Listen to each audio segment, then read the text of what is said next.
In this weary world, Oi, gente. troubles weigh heavy. Passando aqui para nós refletirmos um pouco sobre algumas questões. Como alguns já sabem, eu sou encantada pelo tema da amizade. Por uma questão pessoal, mas porque uma vez eu ouvi que a amizade é uma das faces de Deus. E foi essa face que Ele escolheu para se relacionar conosco. Porque a amizade é um sentimento que todos nós temos. É uma realidade que todos nós vivemos em determinadas fases da vida, seja em menor ou em maior proporção.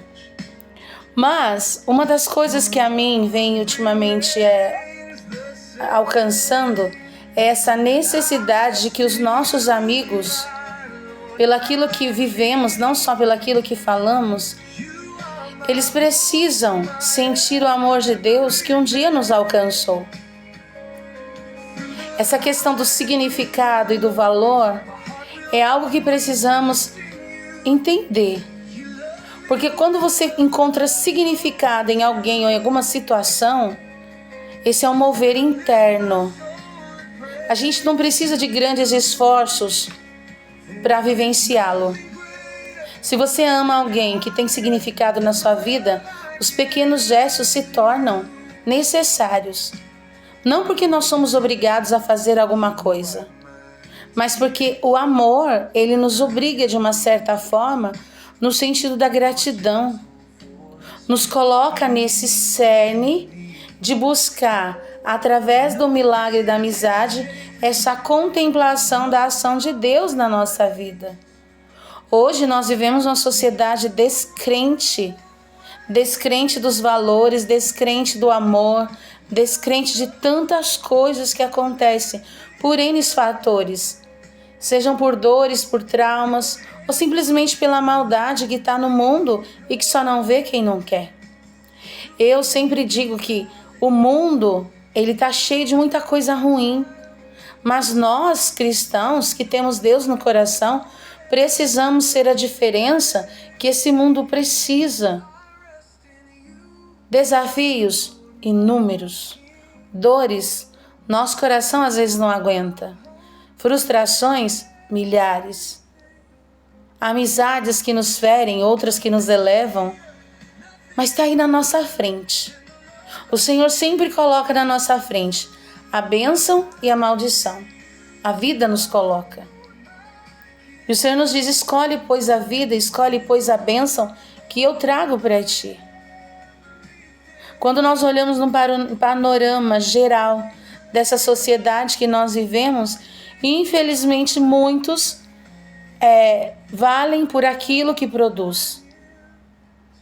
Eu acho muito bonito o Pequeno Príncipe, quando a Rosa começa a dizer para ele todas as suas qualidades, suas necessidades, e ele acha aquilo tão grande, tão bonito e tão distante do que ele nunca tinha pensado em ninguém além dele mesmo. E quando ele percebe que ele estava responsável por alguém, por algo que só a Rosa, ele fala assim: olha, desculpa, mas eu preciso ir.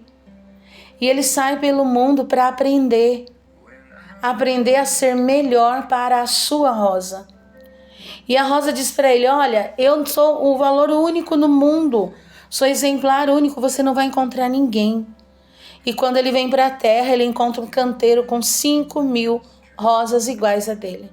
Primeiro momento ele se frustra, ele sofre, porque ele pensa que, ele sabe que a Rosa mentiu para ele. Mas quando ele faz a experiência com a raposa do deixar-se cativar, ele compreende que não é a quantidade de pessoas ou amigos que nós temos, mas basta aqueles que caminham conosco e amam-nos de verdade. A rosa do Pequeno Príncipe era única para ele porque ela era a sua rosa. A sua rosa. E uma das coisas que eu venho aprendendo este ano é que o amor, ele está em nós, não está no outro. Às vezes a gente espera grandes mudanças, que a pessoa vai nos corresponder, vai ser para nós do jeito que nós queremos. Não! Aquilo que nós queremos tem que ser aquilo que nós precisamos urgentemente ser na vida dos outros. Porque aqueles valores que nós acreditamos tem que estar aqui, ó, aqui. gravado no nosso pensamento, mas que faça este caminho para ser evidenciado no nosso coração e na nossa alma. É muito triste nós olharmos tantos cristãos à beira do precipício, do desespero, da solidão, tentando de todas as formas sanar um vazio existencial que tantos carregam. Vazio este que só vai ser preenchido quando o Senhor for o centro, a base, o cume e a fonte da nossa existência. São Paulo diz que quando ele encontrou a Cristo, viver ou morrer tanto faz, desde que ele esteja com seu Senhor. Talvez a morte física para muita gente seja um desafio, medo, nós temos medo da morte, mas precisamos ter mais medo do inferno, se não vivemos a graça de Deus. E essa vivência não depende dos outros. Depende da consciência que nós temos de Jesus Cristo e depende do amor que por Ele almejamos. Deixemos-nos alcançar pela misericórdia de Deus. Deixemos-nos alcançar pela graça de Deus. Sejamos gratos pelas pessoas que se aproximam de nós, por aqueles que estão chegando na nossa vida. Mas agradeça também por aqueles que nunca fizeram questão de permanecer, porque são tão centrados neles mesmos que não conseguem enxergar nada além daquilo que Ele mesmo consegue alcançar. E que Deus tenha misericórdia das nossas limitações, mas também que nos leve a dobrar nosso joelho diante dEle. Eu sempre digo, 5 minutos no Santíssimo, bem vivenciados, vale mais do que tantas caridades que nós fazemos. Porque uma caridade que não tiver Jesus como base, ela se torna muitas vezes encargo de consciência. Ou simplesmente um mero ato da bondade humana que as pessoas um dia vão esquecer.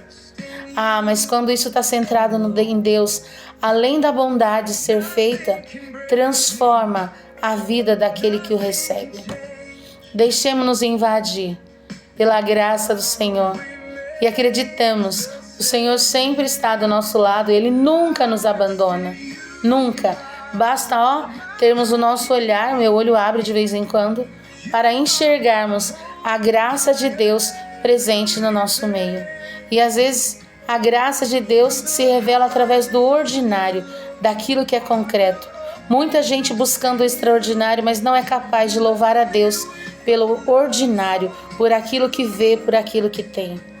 Deus nunca vai conceder uma graça espiritual se nós não aprendermos a enxergá-lo naquilo que Ele deu a nós, nossa vida, as nossas amizades, nossos relacionamentos. Deixemos Deus ser Deus na nossa vida. Beijo!